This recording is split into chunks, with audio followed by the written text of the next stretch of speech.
Welcome to Talking Live. This is Dr. Robi Ludwig, and you are joining us during our COVID-19 special where we are helping people to live their best lives under the most difficult circumstances. Thank you so much for joining us. And we are including the best thought leaders of the day. I am so happy to have Erin Stutland. She is a body and mind wellness fitness expert. She is so impressive. Her platform reaches over 70,000 people in 155 countries around the world. She also has a best-selling book, and we've invited her to help us figure out how we can emotionally feel centered during this time. So thank you so much for joining us. Thanks for having me. It's great to be here. And it's great that you can finally hear me and I can hear you, because we were dealing with some of the tech glitches that happen in today's day and age right now where people are talking and Zooming. That's right. And we just roll with it and figure it out. And that's a great lesson for life. Wasn't it nice that we didn't get really caught up in all the glitches? And I imagined, I was actually thinking about this as we were trying to perfect our audio complications. You were so chill about it. And I wonder if that's due to you using your own method in your life. For sure. I mean, I practice what I preach every day, even before we got on this call. You know, one thing that I really believe in is using the power of the mind to influence the body and using the body to influence the mind. So even before we got on this call, you know, I was doing some exercises and some movement and some mantra just to, you know, it's part of my daily routine to help me get centered, to stay grounded, and to stay calm. Let's go back a little bit so people can know a little bit about you. You come from the world of dance. You were a professional dancer before you got into this world that you're in now. Tell me a little bit about that and how you found yourself in this new place of mantra and movement. I've danced my whole life. I love dance and I love movement. And one thing that I love in particular about dance and why this is important is that I think that dance is a beautiful expression of one's inner life. That's the thing that I think is most powerful about dance. And so I danced professionally for many years. And when I left dance, you know, and I wasn't studying dance, I wasn't taking classes all the time like you do as a dancer, I sort of moved my movement routine to different places and tried a lot of different things. And I was, you know, going to the gym and I was going to yoga. And I loved yoga because I loved the intention of it. I loved the spirit of it. I love that you really were bringing your full self and trying to bring your inner life out the same way that you might in dance. But I also loved fitness. I loved the energy of fitness. I loved the music, and I loved the higher energy movement. But what was really missing for me in the fitness conversation for a very long time was that it was all focused on the external. Every time you went to the gym, it was about, you know, you got to burn the calories from the night before and the six-pack abs and the booty and all that. And while that's well and good, and if that's, you know, what one's goals are, that's fine. But there's so much more to movement than just what happens to us externally. There's a whole internal life that changes that we can access. There are, you know, deep-seated beliefs that we have access to when we're moving our bodies. There are fears and there are hopes and there are dreams that we have access to when we're moving our bodies. And if we can move our bodies with intention, we really can have a huge transformation. And so that's when I started, and, you know, a small little dance studio in New York City many, many years ago, teaching a group of students how to move with intention, how to use mindfulness, how to use these concepts that you read about in self-help books all the time. Things like having more courage in your life or feeling more confident. These things that you read about and you're like, yes, that sounds like a great idea. And then you put the book down and you just go back to your old way of living. It's so true. I was thinking about, you know, I love everything psychological, but the way that you put these two ideas together is so creative. Because when I work out, I'll admit it, I'm like, oh, what can I lose my 5 pounds or 10 pounds or whatever I'm feeling that day. I might feel good as a result of working out, but I'm not necessarily using mantras with my workout. So this is a totally new concept. What have you noticed in terms of the impact of the people you work with? Well, you know, they really start to develop a deeper sense of self-confidence. I think that's a huge one. They start to uncover things and beliefs and ideas that they have about themselves that maybe they didn't have access to before. So if I'm asking, if we're moving and I'm asking you to say, I am powerful, I am strong, there's going to be something inside of you that may be like, I don't believe that. Yeah. And to confront that is actually quite healing. As you know, in your work, you want to kind of bring that stuff up so you can look at it and heal it. So to confront yourself and say, wait a second, there's a big part of me that doesn't believe I'm powerful or that I'm strong. And that's really where the transformation starts to happen. So what happens then through the movement? So someone's saying a mantra, I feel strong. And we do know that if you're saying an affirmation that you don't really believe, it's harder to make that actually manifest and happen. What's the underlying work then? Do they engage in movements that make them feel more empowered? Yeah, I think, you have to kind of try a variety of things. And sometimes it starts with movement, and maybe you don't do the movement full out. You do a smaller version of it, and you tap into, okay, maybe I don't feel strong, but maybe I feel strong enough. Maybe there's a small part of me inside that does feel strong, even if it's this much.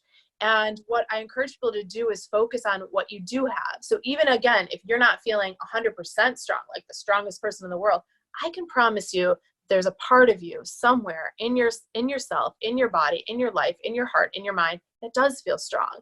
So let's focus on that.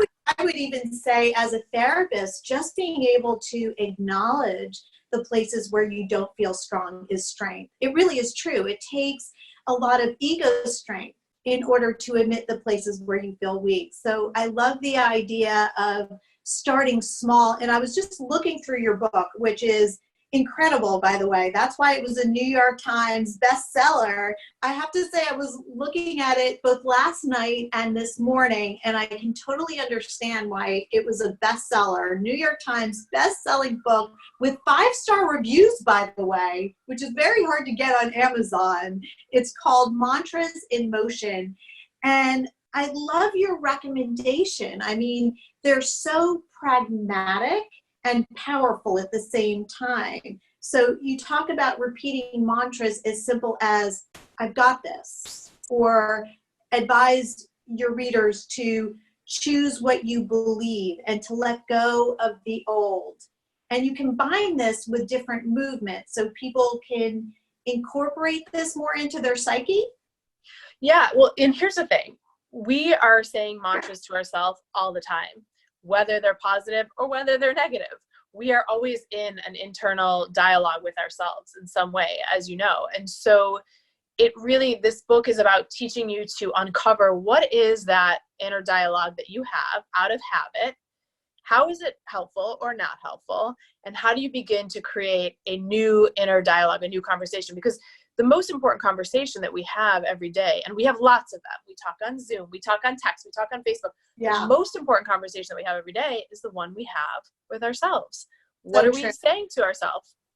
And I think that we don't really know it. It's kind of being mindful of that mental chatter, because the story that we do tell ourselves influences our behavior. It influences what we choose for ourselves.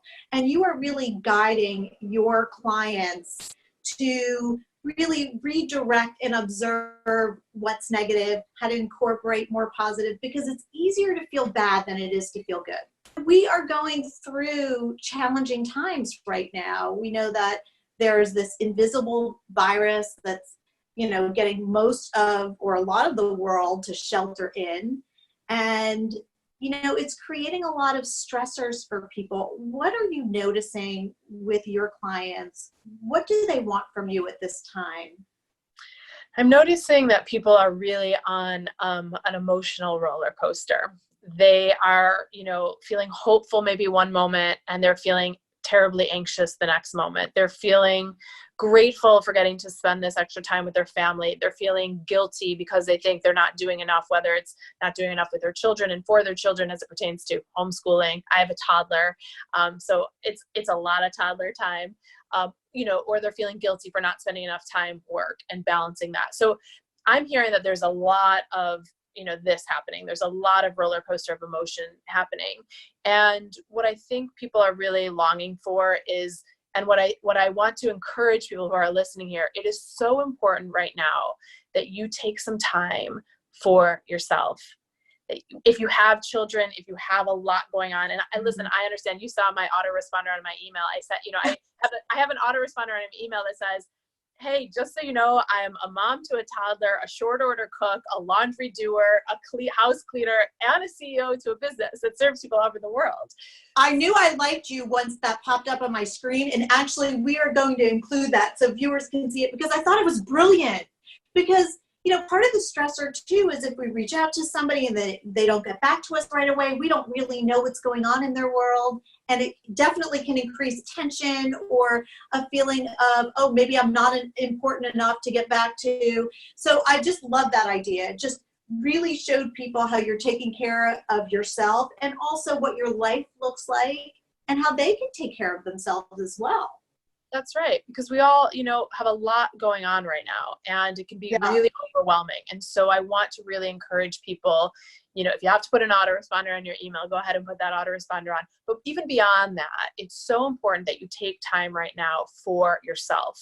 That whether it's 15, 20 minutes, 30 minutes a day, that you take time to really connect, whether it's writing in your journal, moving your body, going for a soul stroll, which we can talk about. You have to take this is the time. This is the time to up your self-care. If there was ever a time, this is it. So how do you recommend, you're a young mom, and I think it's more difficult for young moms than it is for moms of teenagers like I have. They're a little bit older, they can take care of themselves. How do they create a space for themselves when they have a young child who needs a lot from them right now? It's challenging, and my husband runs a very big business as well. And so we're juggling, our time. One thing that we do is we sit down at the beginning of the week and we look at his schedule's a little more packed than mine. I have a little more flexibility. So we look at, and he says, okay, you can have between, 10 o'clock and 12 o'clock on Tuesday. And my daughter still naps. So, I squeeze in about 3 to 4 hours a day to get a little work done and then get a little time to myself. So, I think if you have a young child, I think if you have a partner, then you have to really have a conversation with your partner and communicate and say, I need 30 minutes here. I got to go for a walk. I got to go take a bath. I got to go exercise. I got to do some movement and mantra, whatever it is you have to do.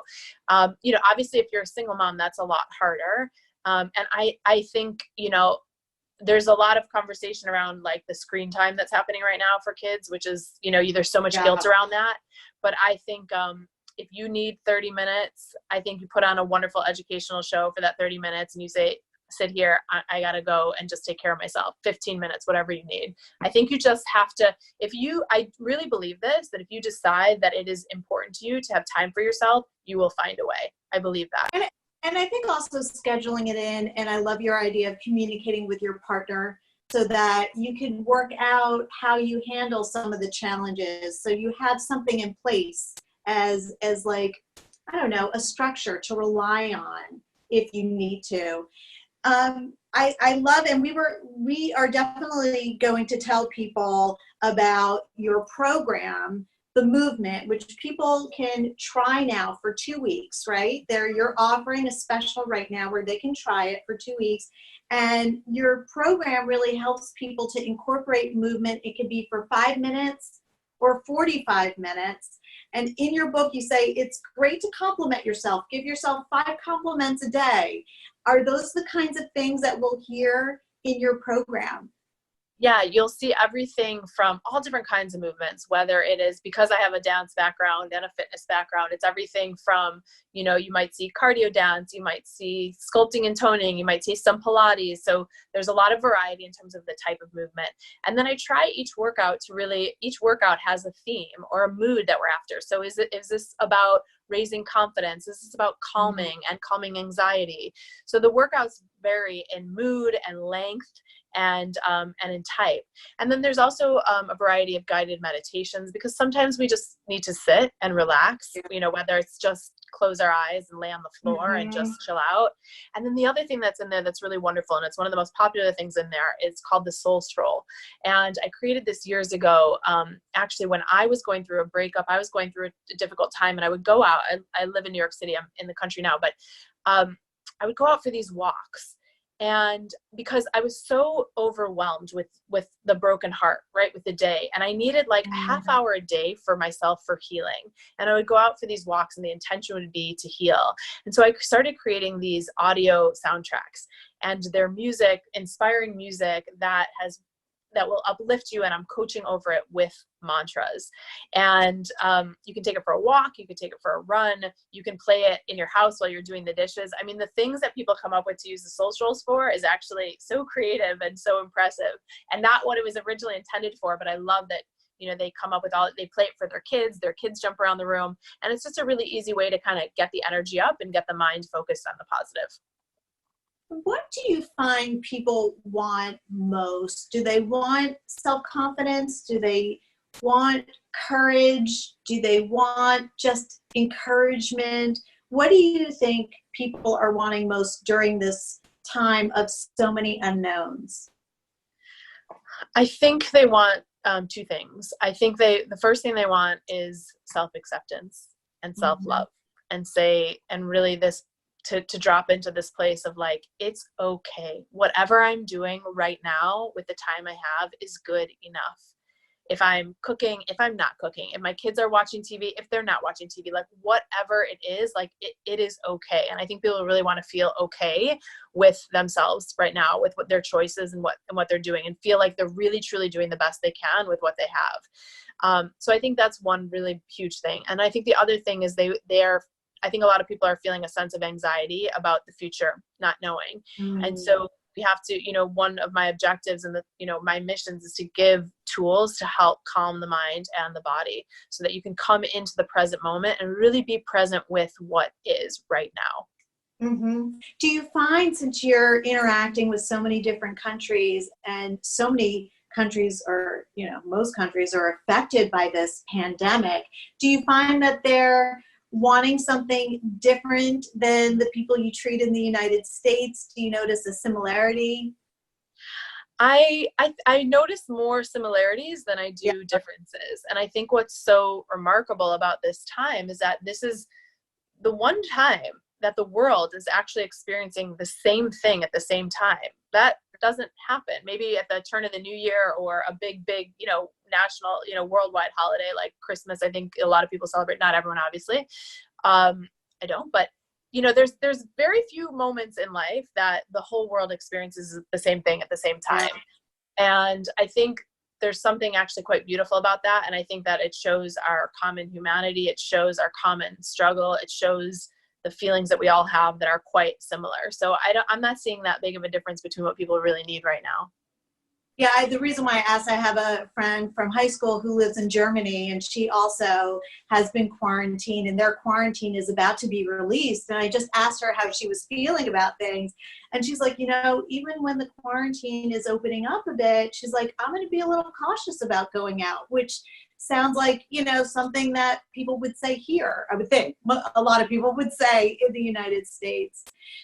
For the people who say, you know what, I'm not a good dancer, I'm not a workout person, what would you say to encourage them to incorporate movement into their world right now? Well, I think the first thing you could do, and it's the reason why I named the program The Movement, is stop calling it working out. Like, stop calling it dance. Like, don't take that label off. It's movement. Yes. It's movement. And we were born to move. This is movement. And anybody could do this, right? So it's movement. It's everybody. I can do it. I'm like, exactly. I'm going to write a thank you note to myself for doing this. You did it, right? So anybody could move their bodies. That is what we were born and designed to move. And I think that's like the biggest thing and the biggest shift that I was so passionate about when it came time to starting this business. Like, let's remove these preconceived notions of what it's like to be good at it, to be coordinated, to be athletic. No, we were all born to move, and we have the ability to do so in any way. So when you remove that, then you just get up. And the thing that I say is, your best is always good enough. And when you do your best always gets a little bit better.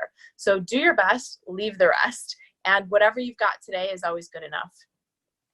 Now, we talked about you providing for our audience a movement strategy that you share with some of the people who follow you that we can incorporate today that would help us feel more confident, more calm, better about ourselves. Yeah, we could do one that makes us feel more centered and more calm. Perfect. Okay. You want to do it with me? Yeah, I'm going to do it with you. So I might feel like I'm not looking at you, but I'm actually looking at you for this. Okay. Okay, perfect. So we're going to do 4 movements and 4 mantras, and we'll go through it fairly quickly. But first thing I want you to do is just take a nice big deep breath in. And exhale. Good. Let's do one more just to clear it all out. Inhale. And exhale. Okay, good. Bring your hands to a little prayer pose. You're going to bring your hands to your forehead and your heart. Good. So this is just move number 1. So forehead and heart. And you're just going to do this a few times, forehead and heart. Just find your own little rhythm, forehead and heart. And so, Robbie, what we're going to do with this movement, we want to just think of this idea that we're connecting the mind and the heart right now. And we're just getting tuned in. We're getting tuned in to our higher selves, to the most confident part of ourselves, to the most, spectacular part of ourselves. We're tuned in. And I'm going to say a mantra and you're going to repeat it after me. Okay? Okay. I am tuned in. I am tuned in. Again, I am tuned in. I am tuned in. Good. Let's go to the next move. So you're going to just bring the arms out in front of you, like just palms up, right? Good. And then bring your hands to your heart. And then out again. Okay, so that's move number 2. So we're just, as we do this one, and it should just feel really easy, and it should just feel like you're flowing. And I want you to imagine that you are stepping into the flow. And to me, that flow is like when things are coming easily and you're just moving without effort. And we say, I step into the flow. I step into the flow. I step into the flow. I step into the flow. Good. Now circle your arms towards you. We've got 2 more moves. So make sure it's going towards you now, towards you. Oh. So there you go. Good. That's good, because that's good to challenge your brain there. Yep. And as you're doing this, I want you to feel as though there's just like a waterfall coming down on you, and you have everything you could possibly need at this moment to take the next step forward. Everything that you need, all the resources, all the support, it's all right here, right now in this moment. And we say, I have all that I need. I have all that I need. I have all that I need. I have all that I need. Good. And then let's do one last move. You're going to just shake the hands out a little bit. And you're just going to think about letting go. So anything that's holding you back, anything you're frustrated about, anything you just need to get off your chest, you say, and the rest I let go. And the rest I let go. And the rest I let go. And the rest I let go. Okay, we're going to put it together just one time so we can show everybody how to put it together. Okay. So here we go. Let's do it together. So we go, I am tuned in. I am tuned in. I step into the flow. I step into the flow. I have all that I need. I have all that I need. And the rest I let go. And the rest I let go. That's right. Good. And then you just put I love it. Oh my God. I see why you're so popular around the world in multiple countries. We are going to have a link up for the movement, which now is offering a free trial so people can get a sense of what you offer. And your book is out there, Mantras in Motion. People can get it on Amazon. It's amazing with wonderful recommendations. I didn't have time to get through them all here, but they're amazing, and we will mention them when we put the show up. Thank you so much, Erin, for joining us. This was fantastic. Thank you so much. Thanks for having me. It's great to be with you. And hopefully you'll join us again, maybe when we're all in the city after this is all over. Yes, I would love that. Let's do it. One could only hope. All right, we'll see you then. Thank you. Thank you for joining us.